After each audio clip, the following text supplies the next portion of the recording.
ময়মনসিংহে একটা ঘটনা ঘটেছে, আমরা দেখেছেন যে ধর্মীয় অবমাননার নামে একটা ছেলেকে পিটিয়ে হত্যা করা হচ্ছে, পুড়িয়ে দেওয়া হয়েছে। স্যার, এটা নিয়ে আপনারা কি ব্যবস্থা নিচ্ছেন? আচ্ছা, আমরা আমি ধর্ম উপদেষ্টা হিসাবে এর জন্য দুঃখ প্রকাশ করছি এবং এটা অত্যন্ত নিন্দনীয় গর্হিত কাজ। আমরা কোনো ক্রমে আইন হাতে নিতে দেব না।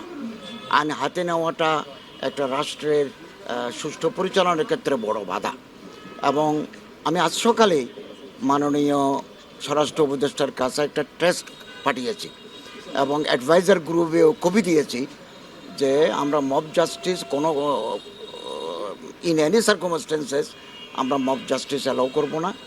এবং যে বা যারা এই মানুষটাকে পিটিয়ে মেরেছে এবং আগুনে পুড়িয়ে দিয়েছে তাদেরকে অবিলম্বে গ্রেপ্তার করে আইনের আওতায় আনার জন্য আমি মাননীয় স্বরাষ্ট্র উপদেষ্টা মহোদয়কে অনুরোধ করেছি।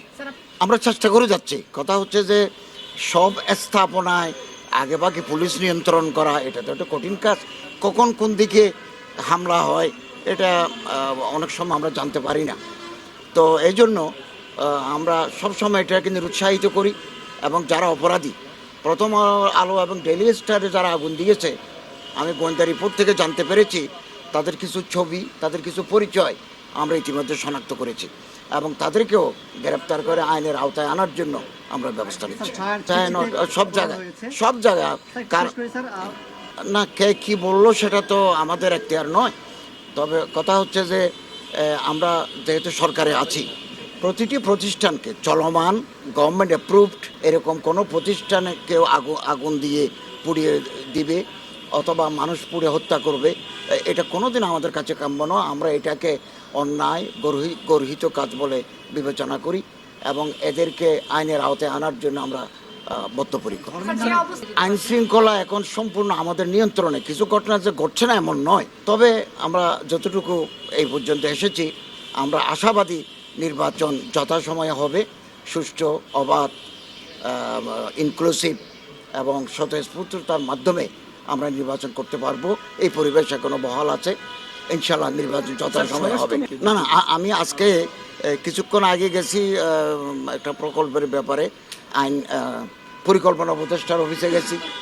ওখান থেকে এসে আমি বিভাগীয় কমিশনারদের সাথে বৈঠক করেছি, বাংলাদেশের সমস্ত বিভাগীয় কমিশনারের সাথে সামনাসামনি।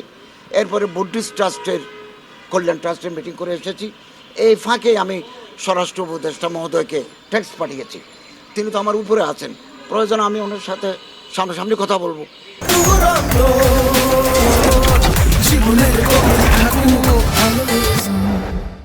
এটা গোয়েন্দা ব্যর্থতা সরাসরিভাবে আমার বলাটা উচিত নয়।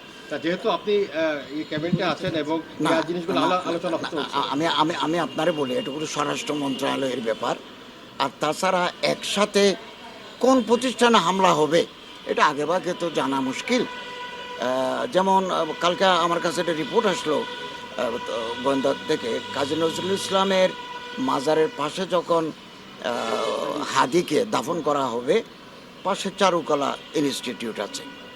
আমরা মুহূর্তের ভিতরে এটাকে জানিয়ে দিয়েছে, গোয়েন্দাদের থেকে রিপোর্ট আছে। আমরা পদক্ষেপ গ্রহণ করার কারণে ওখানে কোনো ধরনের দুর্ঘটনা ঘটেনি। সরকার তো স্থিতিশীলতা চায়, কারণ এখন যদি মব জাস্টিস বারে হয়, ল অ্যান্ড অর্ডার সিচুয়েশন যদি ডেটেরিয়েট করে, এটা নিঃসন্দেহে গভর্নমেন্টের ব্যর্থতা বলে চিহ্নিত হবে। গভর্নমেন্ট করতে যাবে কেন?